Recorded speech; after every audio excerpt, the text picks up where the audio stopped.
Good night. My name is Brian Joan Roca, and today I will be talking about a very amazing topic that I really liked when I was learning Ignatian spirituality because it completely changed the way that I looked at it. So Ignatian spirituality was just it's just a way of life, a way of living, and a way of acting and serving God brought about by Saint Ignatius of Loyola. And one of the key characteristics of Ignatian spirituality is the vow of chastity, right? So, first of all, let's just start off with what is chastity.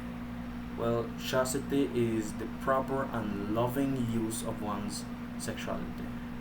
I mean, you can see nowadays that pretty much everything has been sexualized in the society. You go to models, you go to media, you just go to music. Even nowadays, back then songs used to be a little bit explicit, saying stuff like, oh, like suck on the mango kind of thing. They tried to hide it, but nowadays, like, everything is real deal. They say exactly what is happening. They don't hide it or anything. It's just been very, very revealing now. Every kind of media just is straight to the point about something sexual, right? Any sexual joke or anything is made. It's no longer hidden or anything. It's like it's not an innuendo anymore. It's like just straight up as sexual. Well, that is a problem that is has really been plaguing society because from a long time, it's something that the beauty of a woman or the beauty of a man. Those are things that have all been prevalent since ancient times. But especially nowadays, with the use of media, the sharing, the ability to have like cross country communication, you're able to see and hear and listen to basically anything. And because of that, a lot of people have turned to using the internet for those sort of stuff, for reading or seeing or listening to pornography. It's very prevalent, right? And what this actually does to minds, especially young minds, just like the ones here at St. John's, it really, really affects the way that you grow up seeing people. The reason why I say young people is because their brains haven't been fully developed yet. And, just shoving that information, that sexually explicit information into their brain can completely change the way that they look at people, right?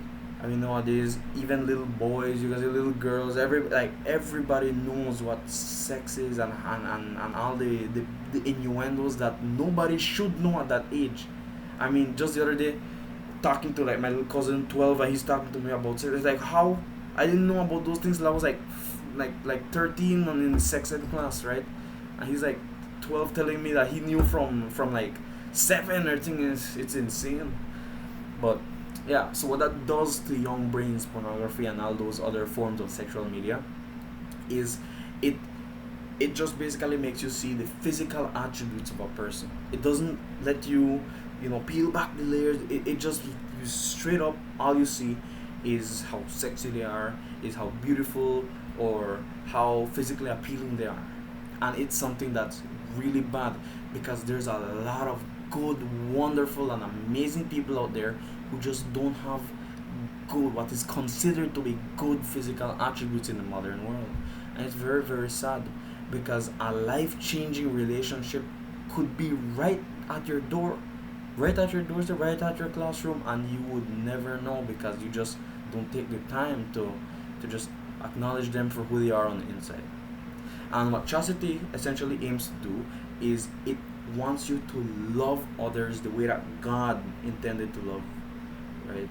It tries to, because our mind is very foggy with these sexually explicit ideas and thoughts, and by being chaste and by abstaining from sex, abstaining from sexual media, abstaining from all those anything that is sexually explicit, your mind basically removes the physical and removes all of the sexually appealing things of a person, and you get to peel back the layers of the physical self, and you get to see their real self, their spiritual and emotional self. Because the, I'm pretty sure we've all seen that one, pretty woman, that one absolutely amazing looking dude or whatever, but on the inside, they're very, very corrupt. They're very, very mean, very angry. You know, it's very sad to see, because most people will actually take the physical attributes of them and just ignore that toxic, that red flaggy side. It's insane, right? It's really not good. And by being chaste, it allows you to take off the mud from your eyes. The mud that's fogging your vision, the mud that lets you only see the physical aspect. It lets you to see others, you know, for who they really are. You know, this can really help, especially in a large community with a group of individuals, because a group of people who want to change the world, who want to really, do good for the world.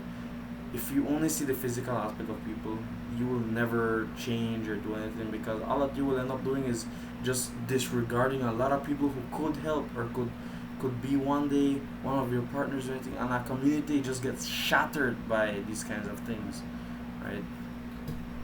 So yeah, that is why I believe that chastity is a very interesting topic, and I really enjoyed the topic of chastity. Just all in all, chastity is just a loving and proper use of our sexuality, and it allows us to see people for who they are, and it allows us to strip away the layers of just their physical attributes, so you can see who they really are on the inside. Right. Well, thank you for listening. Uh, yeah.